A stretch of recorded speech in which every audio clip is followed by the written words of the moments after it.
Thanks for joining us. Welcome to The Big Story. Look, I'm not going to beat around the bush. Let me get right into it. Won't this latest development drag the Philippines deeper into the brewing tension between U.S. and China over Taiwan? Yeah, I'm going to go right to my answer. I'm going to say yes and no, right?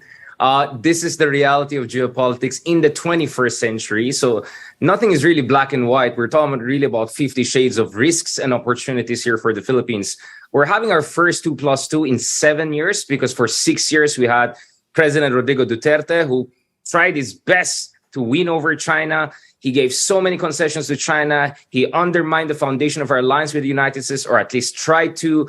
He did not assert our arbitration award. And yet, what did we get out of Duterte's diplomacy or engagement with China? Zero concessions in the West Philippine Sea. If anything, things got worse during his time. Under his watch, you had full militarization of the artificial islands of China.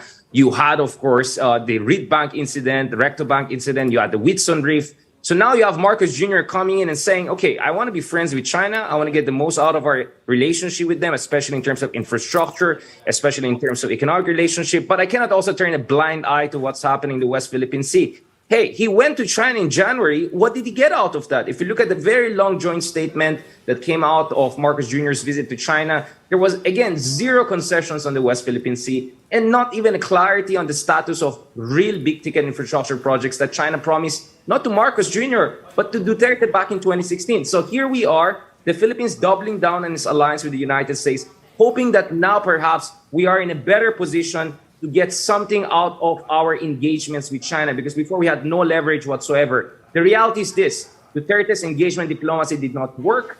ASEAN is not supporting us on the South China Sea. We got zero support from them on the arbitration award. And the Armed Forces of the Philippines is yet to develop minimum deterrence capability. So the 2+2 is about what can we get the most out of our alliance with the United States. But for Americans also, they want to get the most out of their new access to expanded EDCA and the new bases they're going to have access to in the Philippines in the coming year. Right. Richard, let me just cut in right here. Are we protected, though, with this new agreement, this new mutual defense treaty again, and warming relationships with America? If, worst case scenario, China and Taiwan and the U.S. get it on, what are we supposed to do? And do we have some modicum of protection? Yeah, this is my worry, right? So on one hand, in fairness to President Marcos Jr., he relocated, for instance, the Balikatan exercises from Ilocos Norte, so that was oriented more towards Taiwan. It's now in Zambales, especially because we're doing war games there, you know, like amphibious attacks, island defense, sinking a ship. Clearly, we know what this is all about, right? And then, of course, he also did not give Mavulis and Fuga, based on my understanding, to the Americans. And by the way, the 2+2 was also about negotiating how many American troops come in, what kind of access they're going to have, how provocative and aggressive our joint exercises will be. So those things are going to be negotiated. And yet, there are 4 additional bases open up to the Americans in addition to the 5 previous ones, so 9 in total.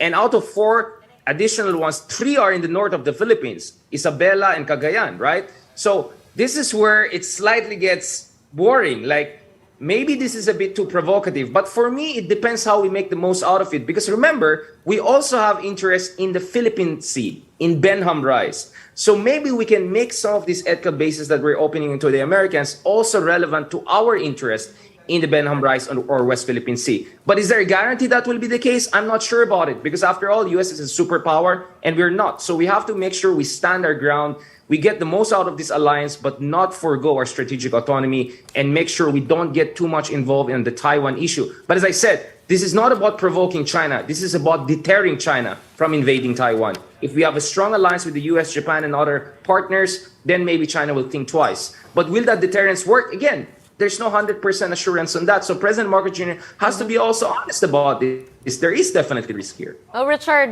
talking about these new moves, is it clear to you now that we are choosing the United States over China? And speaking of making the most out of the deal, what exactly are we getting here from this arrangement?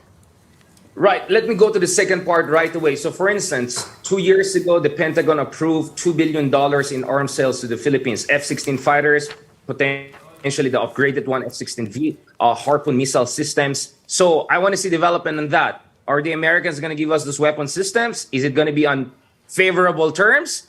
Because, you know, maybe you want to get something in exchange for the expanded EDCA, right? So Marcos Jr. administration has to aggressively negotiate it. We have to get best out of this alliance. We have to really make sure this works for us. Now, the other, of course, things that we also have to keep in mind here is, we also have to make sure that we're not overly reliant on America and we get the most out of these trainings we have in our own minimum defense credible posture in the years to come. Sir, what was the other question again? Did I try to escape I the mean, answer? is it the kind of signifying now that we are siding with the United States? Yeah, so I just came from speaking engagement across the region, right? Including from Malaysia. I think there is a worry in some ASEAN countries that the Philippines may end up as America's deputy sheriff in ASEAN or this part of the world. At least that's the impression I get, including from talking to Grab drivers in Kuala Lumpur the other day, right? But I don't think that's what wants to happen. I think Marcos wants to have the cake and eat it too, or at least have some sort of balancing between US and China. But clearly, it's not going to be symmetrical. It's a highly asymmetrical balancing. Will it work? I don't know. My hope, though, and hope is not a policy, but my hope is China will see the situation and realize that it has to offer really something concrete to the Philippines, literally concrete. Otherwise, yes, maybe we're inevitably going to make a choice between US and China if current trends continue. I like that. Hope is not a policy. I like that. That is a policy. Hope is not a policy. All right. I'm glad that's the only quotable quote. You were always so quotable, Richard. You know that. That's why we like having you on the show. But we're going to have to leave it there today. Thank you for joining us, Richard Haydarian, political analyst.